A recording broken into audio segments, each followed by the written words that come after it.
Well, staying with the NBA, and COVID-19 continues to impact the league. On Tuesday, a severely depleted Minnesota Timberwolves side went down against the New York Knicks. Stars Karl Anthony Towns, Anthony Edwards, and D'Angelo Russell were all missing due to COVID-19 protocols. Minnesota losing this one 96-88. And they're not the only ones suffering because of the pandemic. More than 100 players are currently sidelined under the league's COVID-19 health and safety protocols. Some teams have been hit pretty badly. 10 Toronto Raptors players, for instance, were missing for their game on Sunday. The NBA, however, has not shifted from its stance, which was confirmed last week by Commissioner Adam Silver, that it has no plans to pause the season. In fact, on Monday, they shortened quarantine for players that have tested positive. Vaccinated players and coaches who are asymptomatic now only need to isolate for 6 days rather than 10 if tests show they're no longer infectious. Well, joining us now from New York is league insider, NBA analyst for the Bally Sports Network, Brandon "Scoopy" Robinson. Brandon, you've talked to a lot of NBA players. Are they with the league and its protocols or against it? It's a mixed bag. 97% of the league is vaccinated. But the crazy part about it all is the number of players more recently who have tested positive and who have sat out. A wild stat that was brought to my desk early this morning is that there have been a league high 541 players and counting who have played in the 400 plus slots allowed for players to play. And that's largely because of 10-day contracts and more. So players are upset that they still have to play as the variant has continued to ravage through the league at large. So like I said, it's a mixed bag. Some guys enjoy playing. Some guys are very cautious. And then from the executive perspective, some executives are surprised that NBA Commissioner Adam Silver has not yet either gotten a bubble or postponed for a little while. So here we are now. Do you think the NBA's integrity has been affected at all, tarnished even?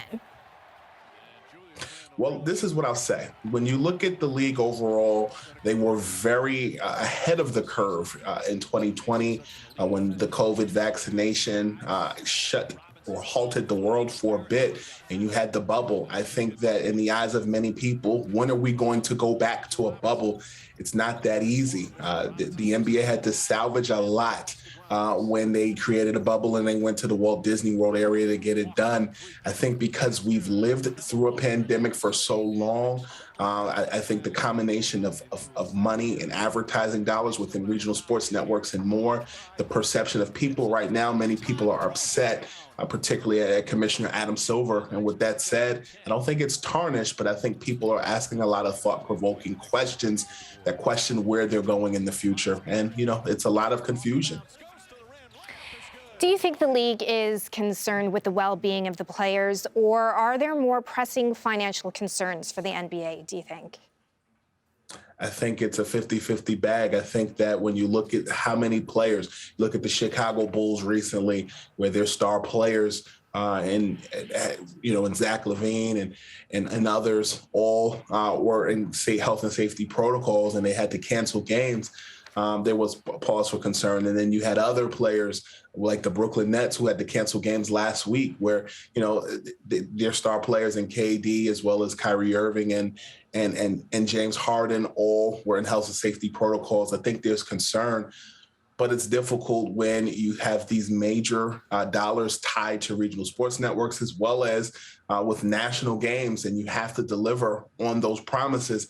I think the NBA is concerned, and I think it's a slippery slope. And I think that more can be done, but the question is what? You mentioned in the segue about how much less time players have to quarantine before they can report back to the teams. They're hoping that that can kind of salvage tickets and more. There's a lot at stake between tickets, television contracts, and advertising and more. Difficult position to be in. All right, we'll leave it there for now. Brandon Robinson, thank you so much for your time.